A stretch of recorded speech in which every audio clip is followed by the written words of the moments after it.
যে দেবতার গৃহে ভক্তি করে না দর্শন করা মাত্র দেবতা প্রতিমান দৃষ্টা, এবং ওই দেবালয়ে যে বিগ্রহ আছে সেই বিগ্রহ দেখা মাত্র যে ভক্তি করে না, যে জ্যোতি দেখে ভক্তি করে না, জ্যোতি মানে ঋষি, জ্যোতি মানে বৈষ্ণব, জ্যোতি মানে সদাচার, হ্যাঁ, জ্যোতি মানে কৃষ্ণ ভক্ত দেখে যে ভক্তি করে না, ত্রিদণ্ডীনম, যিনি সন্ন্যাস ধর্ম গ্রহণ করেছেন তার হাতে 3খানা ছড়ি থাকে।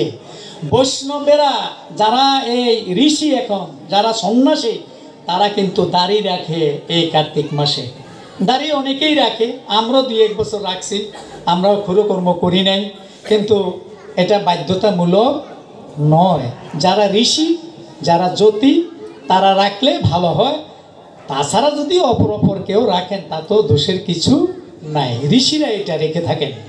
তাহলে কি বলছে? ত্রিদণ্ডিনম, যিনি সন্ন্যাস ধর্ম গ্রহণ করেছেন তার হাতে যদি 3খানা লাঠি দেখেন, তাকে দেখা মাত্র যদি দণ্ডবোধ না করেন, তাহলে কয়টা দণ্ডবোধ আমি মিস করলাম? প্রথমত দেবতার গৃহ, দেবতার গৃহে যারা বসে আছেন, আমার পার করার জন্য যারা অপেক্ষা করে আছেন, নমস্কার করার জন্য যারা দাঁড়িয়ে আছেন, তারা দেখেন যুগের পর যুগ তারা দাঁড়িয়ে আছে, তাদের সন্তানের জন্য তা দাঁড়িয়ে আছে যে আয় বাবা, কোথায় ঘোরাফেরা করিস, তোরা আমার সন্তান, তোরা এদিক সেদিক ঘোরাফেরা করিস না, তোরা করুণা করে কৃপা করে আমি তোদের পরম পিতা, তোদেরকে ডাকছি, তোরা মা আমার গৃহে আয়।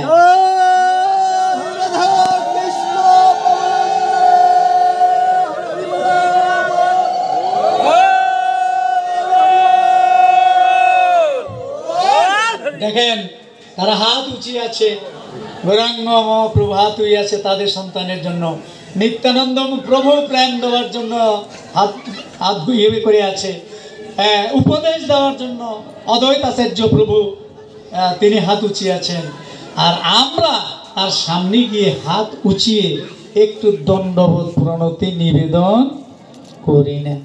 আমরা কি সনাতনী? আফসোস, আমি দেখেছি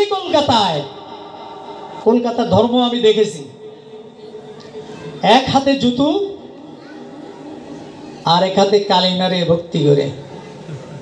কালিমা কোনটা গ্রহণ করছে জানি না, ভক্তিটা গ্রহণ করছে না জুতাটা গ্রহণ করছে। আমি দেখেছি ভারতের অনেক অংশে এখনো ধর্ম পৌঁছে নাই, বাংলাদেশ অনেক এগিয়ে, সমস্যা আমাদের ঐক্য নাই, গেল এটা। তারপরে বলছে কি, নমস্কার নকুর্যতে, সে যদি নমস্কার না করে প্রায়শ্চিত্তি অতে নর, সেই লোকের প্রায়শ্চিত্ত করা দরকার।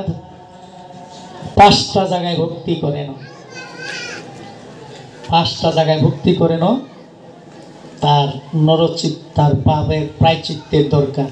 বিধান, ওই প্রায়শ্চিত্ত বিধান দিয়ে গেছে, স্নান করে। আমি যে এই 5টি জায়গায় আমার প্রতিদিন সাক্ষাৎ হয় সনাতনীদের, আমি দেখি না একটা লোকেরও, প্রায় লোকে দূর থেকে ভক্তি করে না। আপনি দূর থেকে কেন, আপনার ঘরের আঙ্গিনার থেকে আপনি ভক্তি করুন। গোবিন্দ কৃপা বলে, যেহেতু আমরা তার সন্তান, কৃপা বলে বাবা কোনো দিন তার সন্তানকে ঝেড়ে ফুসে মানে ঝাঁটা দিয়ে বাইরে থেকে বের করে দিতে পারেন না। আমরা তার কাছে পৌঁছবো, আমরা গোলক বৃন্দাবনে যাবই যাব।